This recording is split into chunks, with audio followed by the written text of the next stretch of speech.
బెట్టింగ్లో ఓడి ఆత్మహత్య చేసుకుంటే విగ్రహాల ప్రశ్నించిన షర్మిల. పల్నాడు పర్యటనపై మాజీ సీఎం జగన్కు పీసీసీ చీఫ్ షర్మిల ప్రశ్నలు సంధించారు. బెట్టింగ్లో ఓడి ఆత్మహత్య చేసుకున్న వ్యక్తి కుటుంబానికి జగన్ పరామర్శ. అలా చనిపోయిన వారికి విగ్రహాలు పెట్టడమేంటి? జగన్ బల ప్రదర్శనలో 2 చనిపోయారు. వారి మృతికి బాధ్యులెవరు? బల ప్రదర్శనలు చేసి ప్రాణాలు తీసే హక్కు ఎవరిచ్చారు అని ప్రశ్నల వర్షం కురిపించారు. ఈ ఘటనపై ప్రభుత్వం చర్యలు తీసుకోవాలని డిమాండ్ చేశారు.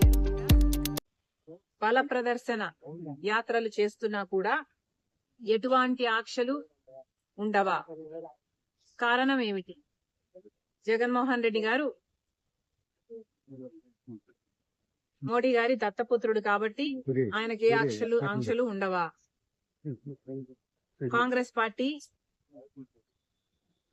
పార్టీ ఒక్కటే ఈరోజు బీజేపీకి వ్యతిరేకంగా ధైర్యంగా నిలబడి పోరాటం చేస్తుంది కాబట్టి ఒక కాంగ్రెస్ పార్టీ మీదనే ప్రభుత్వం ఆంక్షలు విధిస్తుందా?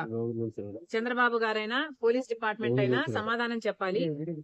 ఒక కాంగ్రెస్ పార్టీ మాత్రమే ప్రజల పక్షాన పోరాటాలు చేస్తుంది కాబట్టి ఒక కాంగ్రెస్ పార్టీ మీదనే మీ ఆంక్షలన్నీనా? ఇంకోవైపు జగన్మోహన్ రెడ్డి గారు పరామర్శల పేరు మీద బల ప్రదర్శన యాత్రలు చేస్తున్నా కూడా జగన్మోహన్ రెడ్డి గారి మీద ఏ ఆంక్షలు ఎందుకు లేవు? ఒకవైపు జగన్మోహన్ రెడ్డి గారు అక్రమ పొత్తు పెట్టుకున్నారు బీజేపీతో, మోడీ గారి దత్తపుత్రుడిగా ఉన్నాడు, అందుకు ఆంక్షలు లేవా?